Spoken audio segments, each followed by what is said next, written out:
គ្រាន់តែមើលរូបរាងមួយផ្លែតក៏បងប្អូនអាចដឹងថាមួយនេះស្តៀងជាមួយនឹងទូរស័ព្ទអីដែរតែមួយនេះគឺ Nubia V80 Design តម្លៃវាដល់$200ដែរបងប្អូនគឺក្រោម200ត្រឹមតែ100ជាងទេតែបើពាក់មកជាមួយនឹងកាមេរ៉ា50 megapixel ជាមួយនឹងប្រព័ន្ធការពារជម្រាបទឹកខ្ពស់ IP64 ក៏ដូចជាមានមុខងារ AI ល្អៗច្រើនមែនតើនៅក្នុងខ្លួនរបស់វាណាជាពិសេសគឺមុខងារ AI ដែលអាចឲ្យយើងដឹងថាមានណាគេចង់មកបន្លំឬក៏ចង់មកបញ្ឆោតឬក៏ចង់មក scam យើងថែមទៀតផងអញ្ចឹងទៅមើលពីមុខងារពិសេសរបស់ Nubia V80 មួយនេះជាមួយនឹងទាំងអស់គ្នាអ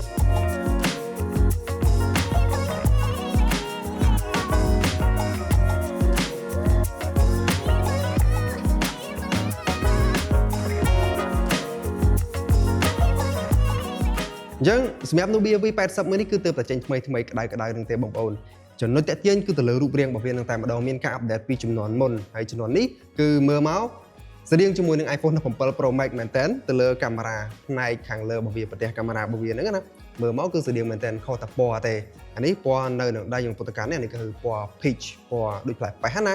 ហើយសម្រាប់ប្រភេទទូរស័ព្ទមួយនេះវាស្ថិតនៅក្នុងកម្រិតតម្លៃក្រោម$200អញ្ចឹងបើនិយាយទៅតម្លៃរបស់វានឹងមិនស្មើនឹងកតុយ iPhone 17 Pro Max ផងប៉ុន្តែទោះបីយ៉ាងណាទូរស័ព្ទមួយនេះស្ថិតនៅក្នុងកម្រិតតម្លៃប៉ុណ្ណេះគឺសម្រាប់បងប្អូនដែលចង់ចាយលុយតិចហើយចង់បានជាមួយនឹងទូរស័ព្ទដែលមានការ design ក៏ដូចជាការរចនាស្អាតសមត្ថភាពល្មមគួរសមនៅក្នុងការប្រើអញ្ចឹងណាអញ្ចឹងគឺយើងអាចមើលជាមួយនឹង Nubia V80 នេះបានអូខេអញ្ចឹងទៅលើការ design ជុំវិញក៏ដូចជាខ្នងក្រោយរបស់វាអានេះគឺជាប្រភេទ plastic អញ្ចឹងណាបងប្អូនវាមិនសូវជាស្រូបកញ្ចៅដៃរបស់យើងខ្លាំងទេសម្រាប់ការកាន់បើទោះបីជាដៃយើងបែកញើសក៏ដោយមិនថាវាមិនស្រូបសោះទេគឺវាស្រូបខ្លះដែរប៉ុន្តែគាត់ថាយើងមើលមិនសូវឃើញអញ្ចឹងទៅហើយសម្រាប់ខាងស្ដាំនេះគឺគេបំពាក់មកជាមួយនឹងប៊ូតុងមួយដែលយើងអាចប្រើប្រាស់នៅក្នុងការ scan កញ្ចៅដៃបានអញ្ចឹងណាអញ្ចឹងគឺយើងអាច scan កញ្ចៅដៃដោះសោអីបានហើយខាងក្រោមគេបំពាក់មកជាមួយនឹងរុនកាស headphone jack 3.5mm រុនសារ USB Type C ក៏ដូចជា speaker ខាងឆ្វេងគឺយើងមានជាមួយនឹងរុនដាក់ SIM ដែលយើងអាចដាក់ SIM បាន2ក៏ដូចជា micro SD card បានមួយសម្រាប់ Nubia V80 មួយនេះទៅលើការកាន់វាល្មមនៅក្នុងការកាន់ហើយទៅលើទម្ងន់របស់វាក៏វាមិនធ្ងន់អីពេកដែរក្រោម2ខាំ191ក្រាមអញ្ចឹងគឺវាងាយស្រួលនៅក្នុងការកាន់អញ្ចឹងណាបងប្អូនហើយសម្រាប់អេក្រង់របស់វាគឺជាប្រភេទ IPS LCD ទំហំ 6.7 អ៊ីនដូចខ្ញុំបានប្រាប់ខាងលើមកអញ្ចឹងទៅលើ cam bezel របស់វាគឺគេបានចាត់ក៏ដូចជាគេបានជាឲ្យវា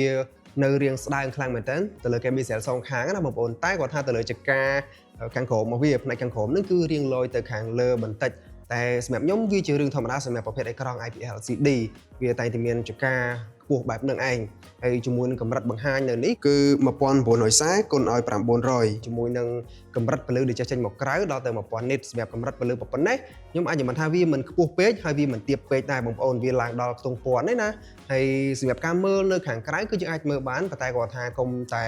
ទៅរកនៅកន្លែងណាដែលវាជះពលឺខ្លាំងពេកចឹងទៅដោយសារតែកម្រិតពលឺប៉ុណ្ណេះវាមិនល្មមទេបងប្អូនហើយជាមួយនឹងការចាក់វីដេអូឬក៏ការមើលរឿងអីផ្សេងៗចេញពីអេក្រង់មួយនេះទៅលើកម្រិតទឹកពណ៌របស់វាគឺវាអាចបង្ហាញមកបានច្បាស់គួរសមតែគាត់ថាវាមិនសូវដិតខ្លាំងតែវាមិនធ្វើឲ្យវីដេអូរបស់យើងនឹង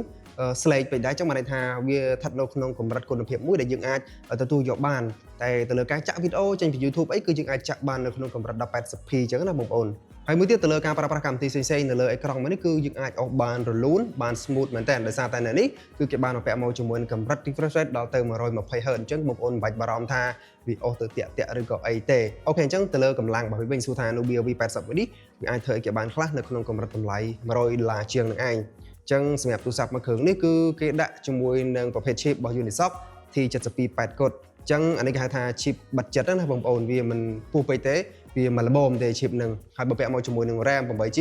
ដែលយើងអាច extend ឬក៏បូកបន្ថែមបានដល់ទៅ 12GB ជាមួយនឹងទំហំ storage 128GB ហើយ storage ហ្នឹងគឺមានពីរជម្រើសបងប្អូនមានពីរ spec ណាមាន 128GB ជាមួយនឹង 256 អញ្ចឹងគឺយើងអាចរើសបានយើងចង់បានធំក៏បានដែរដល់ទៅ 256GB ហើយយើងអាចបូកបន្ថែមជាមួយនឹង micro SD card នៅក្នុងនឹងបន្ថែមទៀតហើយអានេះគឺវាដាក់ដោយ Android 16ហើយក៏ដូចជាមានមុខងារ AI ផ្សេងៗអីជាច្រើនទៀតអញ្ចឹងទៅលើបទពិសោធន៍របស់ខ្ញុំផ្ទាល់ទៅលើការតេស្តមួយរយៈមុននឹងជាមួយនឹង Nubia V80 មួយនេះឃើញថាវាអាចរត់បានរលូនមែនតើទៅលើកម្មវិធីផ្សេងៗដូចជាកម្មវិធីប្រើប្រាស់ប្រចាំថ្ងៃ social media អីហ្នឹងគឺវាអាចអូសបានរលូនអត់មានជាការកត់សម្គាល់ទៅលើបញ្ហា error ទៅលើ software load ចេញឬក៏បើកអត់ចេញពេលកំពុងតែបើកវា not respond ឬក៏អីទេនេះគឺខ្ញុំអត់មានជួបជាមួយនឹងបញ្ហាទាំងអស់ហ្នឹងទេបានន័យថាវាអាច optimize ទៅលើកម្លាំងអីផ្សេងៗគឺដើររលូនបានល្អហើយមួយទៀតសម្រាប់ការលេងហ្គេមសួរថាអានេះវាអាចលេងហ្គេមបានអត់វាអាចលេងបានប៉ុន្តែ យើងអាចលេងបានជាមួយនឹង game មួយចំនួនដែលគេហៅថាប្រភេទ game តូចៗ low performance ណាបងប្អូនអញ្ចឹងគឺយើងអាចលេងនៅក្នុងកម្រិត graphic ធម្មតាទៅគឺយើងអាចលេងបានហើយអ្វីដែលខ្ញុំកត់សម្គាល់ទៅលើ Nubia V80 នេះគឺទៅលើកម្ដៅរបស់វាបងប្អូននេះកម្ដៅវាខ្ញុំឃើញថាបើខ្ញុំចំណាយពេលលេងយូរម៉ោងក៏វាមិនសូវជាឡើងខ្លាំងពេកដែរណាមួយដោយសារតែ chip របស់វាផងនេះ chip របស់វានៅក្នុងកម្រិតទាបដែរអញ្ចឹងណាអញ្ចឹងគឺវាមិនសូវចេញកម្លាំងខ្លាំងទេអញ្ចឹងហើយគឺវាធ្វើឲ្យកម្ដៅហ្នឹងក៏វាមិនសូវឡើងកម្ដៅខ្លាំងដែរអញ្ចឹងទៅលើកម្លាំងរបស់វាហ្នឹងបានន័យថាវាអាចរត់បានជាមួយនឹងការប្រើប្រាស់ប្រចាំថ្ងៃរបស់យើងទៅលើកម្មវិធីផ្សេងៗដូចជា Facebook TikTok YouTube ឬក៏ការលេងហ្គេមតូចៗអីមួយចំនួនអញ្ចឹងទៅដោយសារតែប្រភេទទូរស័ព្ទមួយនេះក៏គេមិនធ្វើមកផ្ដោតទៅលើការប្រើប្រាស់កម្លាំងខ្លាំងអីដែរបានន័យថាគឺយើងទុកប្រើវាប្រចាំថ្ងៃអញ្ចឹងណាបងប្អូនហើយលើពីនេះទៅទៀតសម្រាប់មុខងារដែលគេបានបំពាក់ក្នុងនោះដែលខ្ញុំស្រឡាញ់ជាងគេនោះគឺមុខងារ AIចឹង Nubia AI មកកញ្ចប់នេះគឺមានច្រើនមែនតើបងប្អូននៅក្នុងកម្រិតតម្លៃ100ជាងសម្រាប់ទូរស័ព្ទមួយនេះណាបងប្អូនវាមានជាមួយនឹងមុខងារ AI wallpaper ដែលយើងអាច generate wallpaper ទៅតាមរយៈការបញ្ចូល prompt របស់យើងបានចង់សម័យចេញរូបភាពអីគឺវាអាច generate បានវាមានជាមួយនឹងមុខងារ live translate ឬក៏ការបញ្ជូនការបំផ្លាញវីដេអូទៅជា script ទៅជាអត្ថបទអីចឹងណាបងប្អូនហើយវាមានជាមួយនឹងមុខងារ AI ដែលអាចកែរូបភាពបានអាចលុបរូបភាពបំផ្លាញពីរូបភាពដែលមិនច្បាស់ទៅជាច្បាស់អីចឹងទៅអញ្ចឹងគឺមកកញ្ចប់ Nubia AI ហ្នឹងគឺមានច្រើនសម្រាប់ឲ្យយើងប្រើប្រាស់ហើយអ្វីដែលកាន់តែពិសេសដែលខ្ញុំបានប្រាប់បងប្អូននៅខាងដើមវីដេអូណាគឺមុខងារ AI Scam Alert មុខងារមួយនេះគឺសំខាន់ដោយសារតែមួយរយៈនេះគឺឃើញមានការផ្ញើសារមានការបបបញ្ឆោតអីច្រើនមែនតើទៅកាន់បងប្អូនអរគ្នាអញ្ចឹងមុខងារមួយនេះនៅក្នុង Nubia V80 នេះគឺវាមានតួនាទីនៅក្នុងការ alert ឬក៏ការផ្ដល់ជាសារតំណែងនៅពេលដែលវា detect ឬក៏វាសម្គាល់ថាមានគេផ្ញើសារឬក៏ទេមកអត្តសញ្ញាណមិនស្គាល់ជាលក្ខណៈ scammer អញ្ចឹងណាអញ្ចឹងគឺវានឹងផ្ដល់សារតំណែងមកប្រាប់យើងភ្លាមតែម្ដងដើម្បីយើងដឹងមុនជៀសវាងការផុងខ្លួនឬក៏ចាញ់បោកគេអញ្ចឹងទៅអញ្ចឹងគឺខ្ញុំគិតថាមុខងារដែលគេដាក់បញ្ចូលមកជាមួយនឹង Nubia V80 មួយនេះគឺពិតជាល្អមែនតើហើយនៅមានមុខងារ AI ផ្សេងៗជាច្រើនទៀតដូចជា Circle to Search ដែលយើងអាចឬក៏អាចស្វែងរក object ផ្សេងៗទៅតាមរយៈការគូសអីហ្នឹងខ្ញុំឃើញថាមុខងារមួយនេះគឺបងប្អូនប្រកាសជាស្គាល់ហើយនៅមុខងារ AI មួយចំនួនទៀតយើងអាចប្រើប្រាស់ដើម្បីជួយទៅលើកិច្ចការងារប្រចាំថ្ងៃរបស់យើងបាននៅក្នុង Nubia V80 ហើយលើពីទៀតវាមានប៊ូតុង AI ពិសេសដែលគេហៅថា AI button មុខងារហ្នឹងក៏ពិសេសដែរអ្នកនរគ្នាបានន័យថាបើសិនបើយើងកំពុងតែប្រើប្រាស់កិច្ចការណាមួយដែលវាសំខាន់អញ្ចឹងណាអញ្ចឹងគឺយើងអាចចុចទៅលើប៊ូតុងហ្នឹងទៅដើម្បីឲ្យវាកត់ចំណាំឬក៏ឲ្យវាចងចាំទៅលើកិច្ចការងាររបស់យើងទុកអញ្ចឹងទៅអញ្ចឹងបើសិនជាយើងប្រើប្រាស់ទៅលើកិច្ចការងារច្រើនមិនចង់ស្វែងរកម្ដងហើយម្ដងទៀតគឺយើងអាចចុចប៊ូតុងហ្នឹងមួយទៅគឺវាចងចាំទុកហើយពេលក្រោយយើងគ្រាន់តែចូលទៅកន្លែង AI memory ទៅគឺយើងនឹងឃើញកិច្ចការងារដែលយើងបានធ្វើពីមុនមកហ្នឹងគឺឃើញនៅនឹងតែម្ដងគឺវាអាចធ្វើការកត់ចំណាំទុកអញ្ចឹងណាមិនចាំបាច់ឲ្យយើងត្រូវការ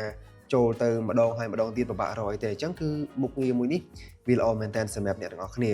ទៅលើថ្មរបស់វាវិញគឺទំហំ 5000 mAh សម្រាប់ខ្ញុំផ្ទាល់ទៅលើការប្រើប្រាស់ខ្ញុំអាចប្រើលើសមួយថ្ងៃបងប្អូននេះគឺខ្ញុំតេស្តបែបពិសោធន៍ខ្ញុំជាក់ស្ដែងណាហើយខ្ញុំយកទៅថតផងប្រើប្រាស់កិច្ចការងារប្រចាំថ្ងៃដូចជាមើលបណ្ដាញសង្គមមើល Facebook មើល TikTok មើល YouTube អីផ្សេងៗហ្នឹងអាហ្នឹងកិច្ចការងារប្រចាំថ្ងៃរបស់យើងមានតែ app ប្រហែលហ្នឹងទេហើយអាចលេង game អីទៅទួចចឹងទៅអញ្ចឹងគឺវាអាចលើសមួយថ្ងៃដោយសារតែកម្លាំងឈាបរបស់វានេះក៏វាមិនសូវជាខ្លាំងពេកដែរអញ្ចឹងហើយក៏វាអាចជួយសន្សំចៃថ្មដែរបងប្អូនហើយសម្រាប់កាមេរ៉ារបស់វាវិញអានេះគឺទំហំ50 megapixel សម្រាប់ការថតវីដេអូគឺយើងអាចថតបានដល់ទៅកម្រិត18 30 frame អញ្ចឹងទៅលើគុណភាពរូបភាពដែលខ្ញុំបានថតចេញមកឃើញថា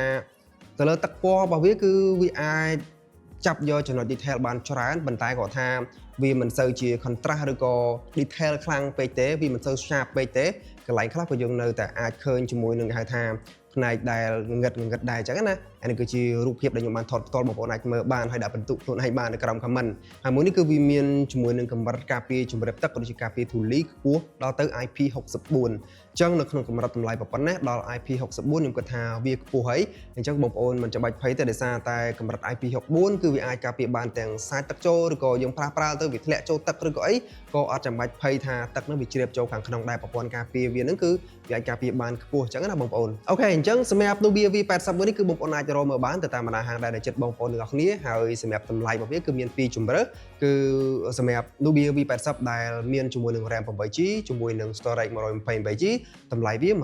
139ហើយមួយជម្រើសទៀត RAM 8GB បូកជាមួយនឹង storage 256តម្លៃរបស់វា$159អញ្ចឹងបងប្អូនអាចរកមើលបានបាទអញ្ចឹងអរគុណសម្រាប់ការតាមដានវីដេអូមួយនេះជួបជាមួយខ្ញុំបានមករានវីដេអូក្រោយទៀតបាយបាយ